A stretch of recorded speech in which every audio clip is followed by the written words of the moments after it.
तो जैसा कि पिछले एपिसोड में हमने देखा था, चीजिंग ने अपनी आंखें बंद कर ली थी और वो अटैक इन्हें लगने ही वाला था। तभी बीच में जाओ युवान आता है और इस अटैक को डिस्ट्रॉय कर देता है।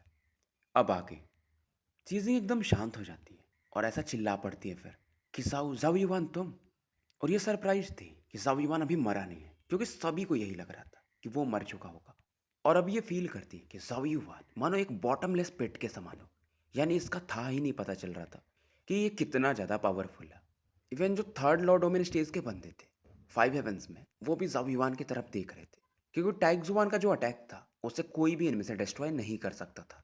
पर जाविवान ने बस एक नॉर्मल पंच की तरह उसे डिस्ट्रॉय कर दिया था। इवन जू बेयान उसे भी फील होता है और कहीं ना कहीं अंदर से ये पैनिक करता है कि ये मरा कैसे नहीं, मेरा प्लान कैसे फेल हो गया और ये इतना स्ट्रांग कैसे बन गया। इधर टाइग्जुआन भी हैरान था और चेहरे पर एक अलग वियर्ड स्माइल देता है कि तुम सरवाइव कर गए। और ये बोलता भी है कि तुम काफ़ी चेंज हो चुके हो। बाकी लोग युवान की स्ट्रेंथ को ना पढ़ पाए, पर टाइग जुआन देख सकता था। और ये सीधा बोलता है तुमने लॉ डोमेन भी खोल लिया है, इंटरेस्टिंग। जाओ युवान इधर चीजिंग और बाकियों से कहता है कि मैं इससे अकेले फाइट करूंगा। अब ये लोग थोड़ा हैरान थे, पर जाओ युवान की बात मानना पड़ता है। और टाइग जुआन भी कहता है कि तुम मुझसे अकेले फाइट करना चाहते हो, क्या बात है। अब इधर टाइग जुबान एक पावरफुल पंच जाओ युवान की तरफ बढ़ा देता है। जू बेयान देखकर हंसता है कि ये अकेले फाइट करना चाहता है। चलो कोई नहीं, फाइनली मारा ही जाएगा। जाओ युवान यहाँ पर अपने जेनेसिस की को इधर रिलीज करता है, जो कि अब पर्पल गोल्ड कलर का हो चुका था। और इसके जेनेसिस की में मानो ड्रैगन स्केल्स देखे जा सकते हो। लोग हैरान थे, क्योंकि जब ये जेनेसिस की बाहर निकलता है तो उसके पावर को इतना तो समझ ही सकते थे कि जो की था वो ग्रेड 9 का जेनेसिस की था। और युवान का ये जो ड्रैगन फिस्ट अटैक था सामने वाले अटैक को ईजिली फिर से डिसॉल्व कर देता है। और पांचों हेवंस के लोग अब काफ़ी ज़्यादा एक्साइटेड थे, क्योंकि पहली बार कोई बंदा था जो टाइग्जुआन के अटैक्स को हेड ऑन ले रहा था और डिस्ट्रॉय कर रहा था। लोग यहाँ पर मानो एक ट्रांस स्टेट में चले जाते हैं कि जाओ युवान अचानक से ऐसा स्ट्रॉन्ग कैसे बन गया। पर कहीं ना कहीं खुशी भी थी। और जू बेयान इससे तो और ज़्यादा फिर हैरानी होती है। अब इधर टाइग्जुआन भी थोड़ा सीरियस होता है और कहता लगता है नंबर वन, ये पांचों हेवंस में तुम ही हो लॉर्ड डोमेन स्टेज पे फिलहाल। पर कोई फर्क नहीं पड़ता। और ये भी अपने ब्लड रेड जेनेसिस की को रिलीज करता है। और इसका भी की जो था वो ग्रेड 9 का जेनेसिस की था। जब इवन इस की को देखता है जिसे हम सी ऑफ ब्लड कह सकते हैं, और इसमें एक फैमिलियर फीलिंग ये फील करता है जब इसने जिया 2 से फाइट किया था, जो कि एंसेस्ट्रल ड्रैगन स्क्रिप्चर के जैसा था, जिसे ये लोग एंसेस्ट्रल गॉड स्क्रिप्चर कहते हैं, जो कि इनके सैक्रेड गॉड ने एंसेस्ट्रल ड्रैगन स्क्रिप्चर को कॉपी करके बनाया है। और सेम चीज़ टैक्सुआन फील करता है कि इसकी टेक्निक मेरे जैसे क्यों लग रही है।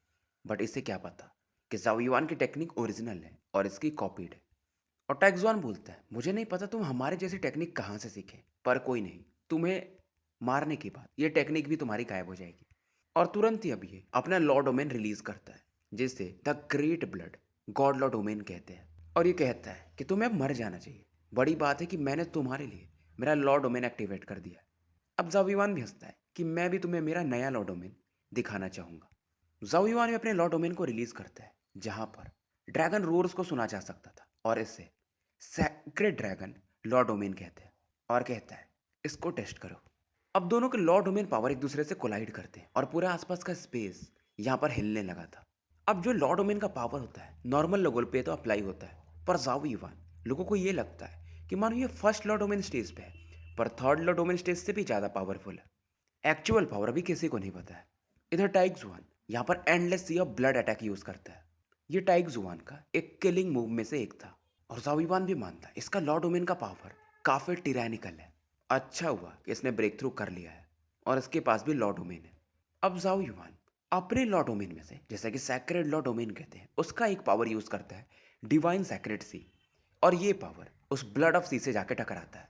अभी जो सी ऑफ ब्लड था इसमें से दो रेज ऑफ लाइट निकलती, मानो शार्प ब्लेड के समान हो। और ये स्पिरिट के समान थी। चीजिंग भी कहती है अच्छा तो ये टैक्सुआन के लॉ डोमेन का स्पिरिट है, ये काफ़ी पावरफुल है। और इनसे फाइट करते हुए टैक्सुआन ने इन चीज़ों को यूज़ नहीं किया था। वो जो उसका स्काई ब्लड सी था वो मानो एक ब्लड डेमन में बदल चुका हो और उसके हाथों में दो तलवार हो, यानी एक स्पिरिट बन जाती है। पर इसे काउंटर करने के लिए जावियुआन का भी ये जो सैक्रेड ड्रैगन था वो भी स्पिरिट में अब इसके कन्वर्ट हो चुका था। यानी जावियुआन का जो डोमेन था उसमें भी एक स्पिरिचुअल फॉर्म था, और उसमें एंसेस्ट्रल ड्रैगन ऑरा को फील किया जा सकता था। और यहाँ पर जो ड्रैगन क्लैन वाले थे वो ज़्यादा हैरान थे।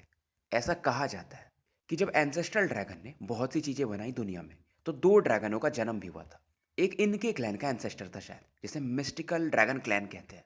नाम उसको इंपीरियल ड्रैगन दिया गया था। और दूसरा था सैक्रेड ड्रैगन, जो कि इल्यूजनरी फॉर्म में था। पर उसमें एंसेस्ट्रल ड्रैगन की ऑरा थी और ज़ाओयुआन के पास वही ब्लेसिंग थी। और ये सैक्रेड ड्रैगन बहुत कम बार ही आता था इस दुनिया में। और फिलहाल वो ज़ाओ युवान के जो लॉर्ड ओमिन था, उसके स्पिरिट के रूप में अब मौजूद था। मतलब ये ब्लेसिंग तो युवान के पास थी, पर युवान ने इसे अब स्पिरिचुअल फॉर्म में ट्रांसफॉर्म कर लिया था। और ऐसा किसी ने आज तक सुना नहीं था कि कोई सैक्रेड ड्रैगन को अपने लॉर्ड ओमिन स्पिरिट में बदल पाए।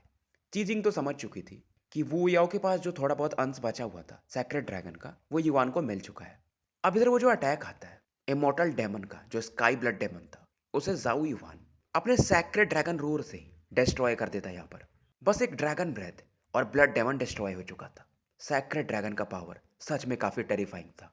टैग जुआन का भी चेहरा एकदम डार्कन हो जाता है और ये फाइनली फिर कहता है कि लॉर्ड डोमिन स्टेज पे कोई ऐसा बंदा होगा पांचों लोअर हेवंस में जो मेरे स्ट्रेंथ को मैच कर पाए। मैंने कभी नहीं सोचा था और इसका किलिंग इंटेंट बढ़ता है। पर जाओ युवान कहता है कि हम अलग हैं। तुम्हारा पावर तुम्हारा नहीं है, तुमने सैक्रेड रेस के बहुत लोगों को यानी उनके ब्लड की को एब्जॉर्ब किया है, बट मेरा पावर मेरा है। मैंने खुद से बनाया ये पावर। ज़ाविवान की बातें एरोगेंट लगती हैं लोगों को भी, पर ये जो कह रहा था वो सही था। पर टैक्सवान फिर भी कहता है कि ज़ाविवान ये सब चीज़ें मैटर नहीं करती। क्या होगा यानी रिजल्ट जो होगा वही मैटर करता है। और ये फिर कहता है तुम्हें क्या लगता है ये जो मेरा इमॉर्टल ब्लड डेमन है, जो अभी तुम्हें डिस्ट्रॉयड लग रहा है, मतलब वो काफ़ी छोटा हो चुका था, इतना आसानी से मारा जा सकता है। अब वो जो इमॉर्टल ब्लड डेमन था फिर से सैक्रेड ड्रैगन से फाइट करने लगता है। और इधर लगातार ज़ाओ युवान और टाइग्सवान भी फाइट कर रहे थे। पलक झपकते ये कई राउंड फाइट कर चुके थे, पर टाइग्सवान को किसी भी राउंड में एडवांटेज तो नहीं मिलता है। और टाइग्सवान भी अब यहाँ पर कहीं ना कहीं जेलस तो फील करता है कि ज़ाओ युवान का ये प्योर स्ट्रेंथ है, वहीं इसका इसके लोगों का भी कुछ पावर मिक्स है। और इसे समझ में आता है कि अगर ज़ाओ युवान यहाँ सर्वाइव कर गया तो ये बहुत बड़ा खतरा बन सकता है।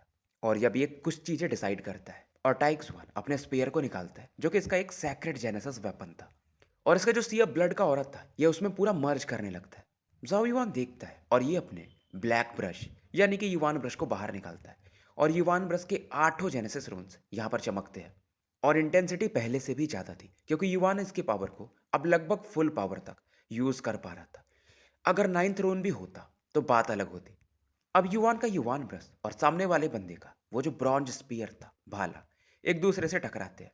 टाइग्सवान हंसता है कि तुम्हारा ये नॉर्मल सैक्रेड जेनेसिस वेपन मेरे हाई लेवल के, जिस पर एक लोटस सील है, इसका स्पीयर जो था उस पर एक लोटस सील था, यानी उस सेंट जेनेसिस वेपन की कैटेगरी में भी हाई लेवल पे है, उससे टक्कर दे पाएगा। और टाइग्सवान हंसने लगता है। इसका जो स्पीयर था जाविवान के आसपास अलग अलग एंगल्स पे रोटेट होता है और मानो एक प्रिजन सा बनाने लगता है, ब्लड प्रिजन। किसी को लगा नहीं था कि टाइग्सवान अपने जेनेसिस वेपन पर एक लोटस सील रिफाइन कर चुका होगा। और टाइग्सवान हंसता है कि जाविवान ये जो ब्लड स्पिरिट रिंग्स बने हैं जिस डोम में तुम कैप्चर हो, सेंट लेवल के नीचे का कोई भी बंदा ऐसा सर्वाइव नहीं कर सकता।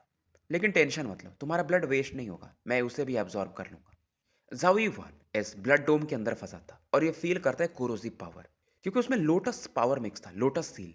जैसे सेंट स्टेज पे जाने के बाद लोटस सील्स आते हैं 1 2 और 3, कुछ वैसा ही वेपन के साथ होता है।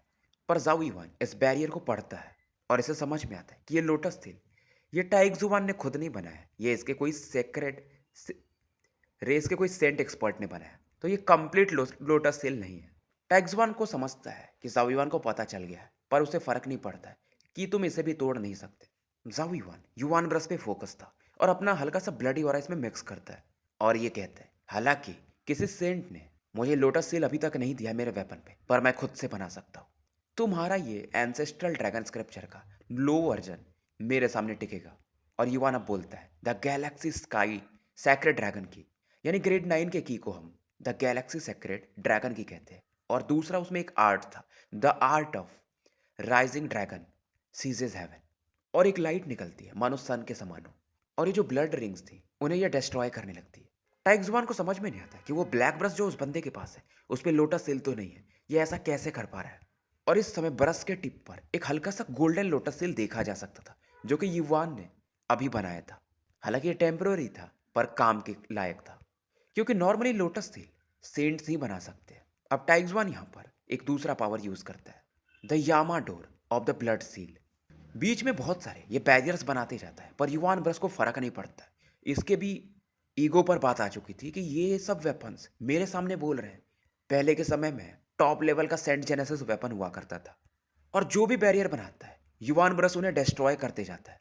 और अटैक इतना पावरफुल था युवान ब्रस का कि टाइग्ज़ॉन सीधा जाके ज़मीन पे गिरता है और नीचे गड्ढा हो जाता है। जो पहली बार में इसने युवान के साथ किया था, जब युवान नासेंट सोर्स पे था, कुछ वैसा वैसा था ये अटैक। अब सैक्रेड रेस के भी बंदे कहते हैं यार ये टाइग्ज़ुआन किसी काम का नहीं है, पर टाइग्ज़ुआन के सामने ये कुछ बोल नहीं सकते थे। पर फिलहाल ये लोग शांत हो जाते हैं। जब युवान भी इस दौरान गड्ढे की तरफ देखता है, गोल्डन लोटस सील जो था युवान ब्रश पे, अब वो गायब हो जाता है क्योंकि ये परमानेंट नहीं था। पर जाओ युवान फिर भी युवान ब्रश की पावर से काफ़ी शॉक्ड होता है, लेकिन ये जानता था इतने पावर से टाइग्ज़ुआन तो मरेगा नहीं। अब वहाँ पर जो गड्ढा था वहाँ पर मानो ब्लड रेड ऑरा फिर से उठने लगती है। टाइग्ज़ुआन इसकी आंखें एकदम लाल सी हो चुकी थी और आसपास पूरे ब्लड पावर को देखा जा सकता था। और टाइग्ज़ुआन यहाँ पर जो पावर यूज़ कर रहा था, लोग हैरान थे, खास करके सैक्रेड रेस वाले, और काफ़ी खुश थे क्योंकि इसे the nine seals of blood prison कहा जाता है। एक सुपर सेंट जेनेसिस आर्ट इनके सैक्रेड रेस का, जो कि बहुत कम लोग मास्टर कर पाते हैं। और नाइन सील तक बिना मतलब सेंट लेवल के नीचे वाले शायद ही कोई पहुंचता है, और टाइग्जुआन उस पावर को आज यूज कर रहा था। तो इन्हें लगता है कि अब ये लोग बैटल जीत जाएंगे। जाओ युआन भी उस पावर को फील करता है। अब गड्ढे में से 9 रेज ऑफ लाइट निकलती हैं और एक दूसरे में मर्ज होने लगती है, और इनकी मदद से एक मानो ब्लड प्रिजन सा बनने लगता है। हालांकि इस पावर के यूज करने के बाद टाइग्जुआन का चेहरा एकदम उतर जाता है, और टाइग्जुआन अपने हाथों से इशारा करता है, the nine seals of blood prison, prison suppresses the nine heavens. और ये पावर अब युवान की तरफ बढ़ने लगता है। जाओ युवान भी थोड़ा सीरियस था। पहली बार इतना पावरफुल अटैक इस पर किसी ने किया था, पर ये कभी किसी से डरा नहीं था। और जाओ युवान अपने हाथ को आगे बढ़ाता है। यहाँ पर एक गॉड प्रकट होता है। फिलहाल ये जो ब्लड प्रिजन था ये एक्सपैंड हो रहा था और जाओ युवान के भागने के रास्तों को बंद कर चुका था। पर जाओ युवान के हाथों में एक गॉड था और चमक रहा था। और जाओ युवान इसमें अपना ग्रेड 9 का जेनेसिस की अब भरने लगता है। रेनबो ग्लास गॉड हम इसे कहते हैं। पहले ये यूज कर चुका था, पर इसके पहले इसे सिल्वर शैडो के पूरे पावर को देना पड़ा था। पर अब इसको उसकी जरूरत नहीं थी क्योंकि युवान अब काबिल था ग्रेड 9 का जेनेसिस की लॉर्ड डोमेन स्टेज पे। तो अब ये सुपर सेंट जेनेसिस आर्ट खुद ब खुद यूज कर सकता था। बहुत सारे लोग इस रेनबो गॉड को देखते हैं जो कि सच में काफी टेरिफाइंग ऑरा रिलीज कर रहा था। और जाओ युआन इस गॉड की मदद से फिर से वही शटल बनाता है जो कि इस बार 1 इंच से भी कम था, पर इस पर बहुत सारे एंशिएंट रून्स बने हुए थे। और इस बार जाओ युआन इसे एक मिस्टीरियस रेनबो कलर में बदल देता है, और जाओ युआन इसे प्यार से बोलता है जाओ। रेनबो शटल मानो गायब सा हो जाता है, और जो भी लॉ डोमेन एक्सपर्ट्स थे इनके मतलब स्पाइन्स में भी मानो चिल सा हो गया हो, इतना पावरफुल ये अटैक था। इधर वो इनफाइनाइट ब्लड प्रिजन जाविवान की तरफ बढ़ रहा था, पर रेनबो लाइट अब जाकर के उससे टकराने लगती है और ब्लड प्रिजन आगे बढ़ ही नहीं पा रहा था। टाइग्जुआन को भी गुस्सा आता है कि ये लौंडा सेंट एक्सपर्ट बनने से पहले मेरे लिए बहुत बड़ा तकलीफ है, इसे मरना ही होगा। और टाइग्जुआन अब और ज्यादा ऑरा यूज करता है और अपने सैक्रेड पीपल को एक्टिवेट कर चुका था। इससे और ज्यादा पावर ये भेजता है। टाइग्जुआन मान इस समय कंकाल के जैसा दिख रहा था। इसके 8 स्टार्स जो सैक्रेड पीपल में थे वो रोटेट करने लगते हैं और एक ब्लड रेड लाइट डायग्राम बनने लगता है। और ये भी पावर इसके इनफाइनाइट ब्लड प्रिजन में मिक्स होने लगता है। ब्लड प्रिजन में अब चेंजेस हो रहे थे और इसमें बहुत सारे क्रिएचर्स को देखा जा सकता था। इस प्रिजन के अंदर जो भी क्रिएचर्स थे उन्हें न तो जिंदा माना जा सकता था न तो मरा हुआ, वो जॉम्बी के समान थे। और ये वही लोग थे जिनके ब्लड पावर को टाइग्जुआन ने अब्जॉर्ब किया था। पर जाविवान फिर भी कहता है कि टाइग्जुआन आज तुम जीतोगे तो नहीं। और जाविवान यहाँ पर डिकोडर यानी सेंट डिकोडर रून, अर्थ सेंट रून, हेवनली पनिशमेंट, मिस्टीरियस के चारों सेंट रून के पावर को रेनबो शटल में भेजता है। और जो रेनबो शटल था उसमें भी अब चेंजेस होते हैं। टाइग्जुआन हैरान था क्योंकि अब जो चेंजेस थे वो सेंट पावर के समान थे। अब इसे क्या पता युवान के पास वो जो 4 पावर्स है वो कांगजुआन सेंट स्टैम्प के हैं जो कि सेंट लेवल का एक वेपन था। और जो शटल था उसका कलर काफी केओटिक हो जाता है, मानो केओस के हो रहा हो। और इस समय ये जो इनफाइनाइट ब्लड प्रिजन था अब इसमें क्रैक आने लगे थे और पलक झपकते ब्लड प्रिजन एक्सप्लोड कर जाता है और जो भी अंदर इसके स्पिरिट्स थे वो भी खत्म हो जाते हैं।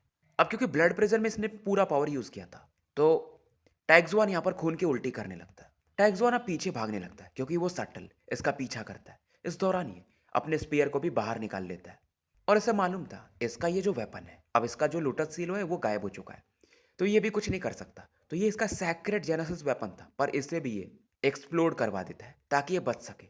और टाइग्स-1 कई सारे बैरियर्स बनाता है और फाइनली एक चैन की सांस लेता है, क्योंकि ये जो शटल था धीरे-धीरे वो गायब हो रहा था और ये गुस्से में ज़ाओ युआन को कुछ बोलने वाला था। तभी फिर से ये कुछ फ़ील करता है कि कुछ तो गड़बड़ है। एक छोटा-सा टुकड़ा था जो कि उस केओस शटल में से बाहर निकलता है और इसके डिफेंसेस जो भी बचे हुए थे, मानो आराम से पार कर सकता था। पावर ऐसा था कि जो भी प्राइम सेंट होंगे इनके सैक्रेड रेस के, ये पावर उससे भी पुराना था। इसके डिफेंसेस किसी काम के नहीं थे और ये फ्रैगमेंट इसके चेस्ट के आर-पार निकल जाता है। टैक्स-1 अब फ़ील करता है, ये जो भी पावर था काफ़ी एंशिएंट पावर है और इसके शरीर इसे सँभाल नहीं पा रहा है और इसकी बॉडी अब डिस्ट्रॉय होने लगती है और ये ज़ाओ युआन से कहता है कि ये क्या चीज़ है? ज़ाओ युआन के पास वो फ्रैगमेंट फिर से वापस लौट चुका था, जो कि कांगजुआन सिंड-स्टेम का एक टुकड़ा था, जो कि इसकी बॉडी में बहुत पहले से इसने रखा था, जब इसने कांगजुआन सिंड-स्टेम को तोड़ दिया था। और ज़ाओ युआन इसे पहले एक्टिवेट नहीं कर पाता था, पर अब कर सकता था।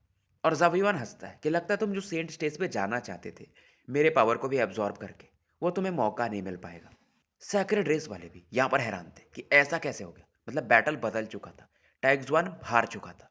वहीं पाँचों हेवंस के लोग भी शांत थे, मतलब खुश तो थे, पर विश्वास नहीं हो रहा था कि अकेले इसने टाइग्स वन को हरा दिया, जिसके बारे में कोई सोच भी नहीं सकता था।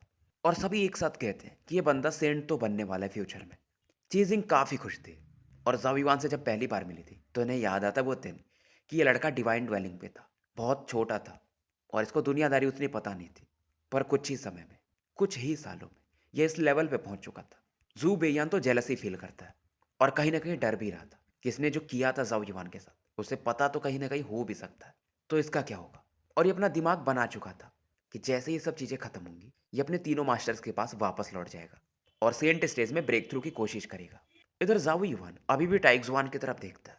उसका बॉडी और लॉर्ड ओमेन अब धीरे-धीरे गायब हो रहा था और ज़ाओ युआन टाइग्स-वन से कहता है कि अगर तुम पीछे हट जाओ स्टोन ड्रैगन वाले एरिया से, तो तुम्हारे सैक्रेड रेस के सेंट तुम्हें अभी भी बचा सकते हैं। टाइग्स-वन अपने कंडीशन को देखता है और हँसता है कि तुम्हारा परसेप्शन काफ़ी खतरनाक है। मुझे लगा नहीं था कि मैं टाइग्स-वन ऐसा दिन फेस करूंगा। ज़ियाटू ने भी शायद सेम फील किया होगा और मुझे लगता है कि सैक्रेड रेस के लिए तुम फ्यूचर में बहुत बड़ा खतरा बनने वाले हो, तो तुम्हें यहाँ पर मरना पड़ेगा। इतना बोलने के बाद टैक्सवान की बॉडी तो ब्लर हो जाती है, गायब होने लगती है। पर धीरे धीरे यहाँ पर कुछ बचता तो नहीं, सैक्रेड प्यूपिल बस दिखाई देता है। मानो ये जो सैक्रेड प्यूपिल था इसे टैक्सवान ने अपनी बॉडी में छिपा के रखा था और पूरा पावर जो इसका बचा हुआ था मरने से पहले इस आंखों में ये डाल देता है। और ये 9 स्टार सैक्रेड प्यूपिल था। अब इस चीज को देखकर सैक्रेड रेस वाले भी हैरान होते हैं, क्योंकि बेसिकली टाइग्स-वन ने अपनी बॉडी स्पिरिट को सैक्रिफाइस कर दिया था इस सैक्रेड प्यूपिल को एक्टिवेट करने के लिए। ये एक सैक्रिफाइसियल आर्ट है और अगर ये कामयाब हो गया टाइग्स-वन यानी ज़ाविवान को मारने में, तो सैक्रेड प्यूपिल की मदद से जो इसके क्लैन के प्राइम सेंट होंगे इसे जिंदा कर सकते हैं। सैक्रेड रेस वाले कहते हैं कुछ भी किया इस लड़के ज़ाविवान ने, पर यहाँ पर तो ये मारा जाएगा, क्योंकि 9 स्टार का सैक्रेड प्यूपिल सेंट लेवल के बंदों के पास होता है सैक्रेड रेस में। ज़ाविवान भी अब यहाँ पर सीरियस था, एक डेंजरस हो रहा ये फील कर सकता था। और ये सैक्रेड पीपल ज़ाओ युआन पे फोकस थी और उसमें से आवाज़ निकलती है कि Zhao Yuan you are dead. उसमें से ब्लड रेड ऑरा निकलती है। इधर ज़ाओ युआन भी अपने जेनेसिस की को सर्कुलेट करता है और बहुत सारे सेंट जेनेसिस आर्ट ये एक्टिवेट करने लगता है, पर ब्लड रेड ऑरा को कुछ फर्क ही नहीं पड़ता है। ज़ाओ युआन को लगता है कुछ तो गड़बड़ है। ब्लड रेड ऑरा ये बढ़ते जाती है, इंटेंस होते जाती है और धीरे धीरे एक शैडो का सिप लेने लगती है। बाहर में जो लोग सेंट एक्सपर्ट खड़े थे ऑल हेवेंस के, वो हैरान थे, क्योंकि ये शैडो किसी और का नहीं सैक्रेड गॉड का था।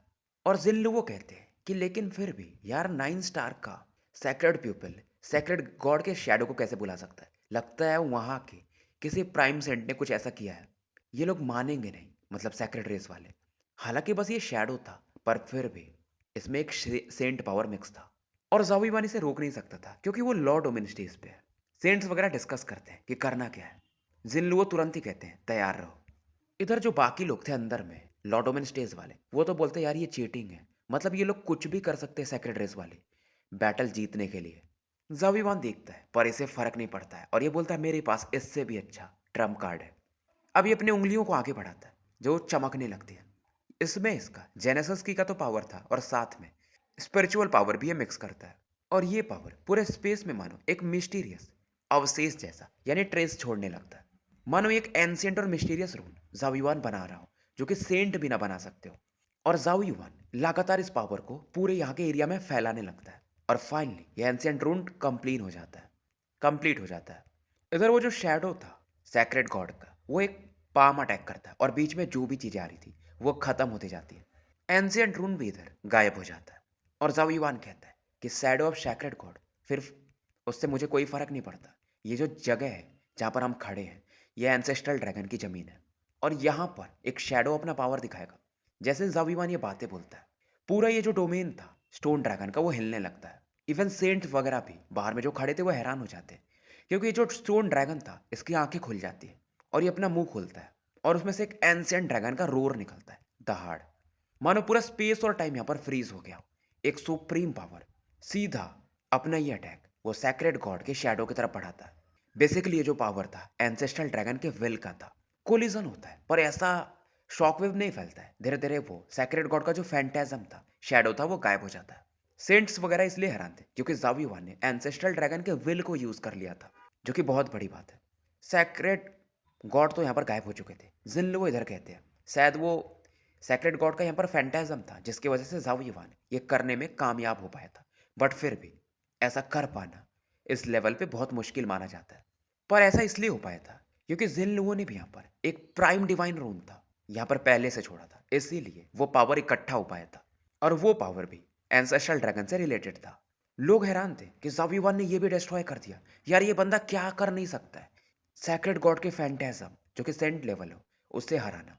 इधर जाविवान उस प्यूपिल की तरफ देखता है जो कि अब गायब हो रहा था, जिसमें कहीं ना कहीं टाइग्जुआन का अंश था, और ये कहता है कि तुम्हारा ये प्लान भी खत्म और तुम्हारा भी स्पिरिट भी डिस्ट्रॉय हो जाएगा, तो मतलब अब तुम जिंदा भी नहीं रहोगे। टाइग्जुआन काफी रिग्रेट फील करता है कि इसे जाविवान को पहले मार देना चाहिए था, और चिल्लाते चिल्लाते इस दुनिया से ये भी गायब हो जाता है।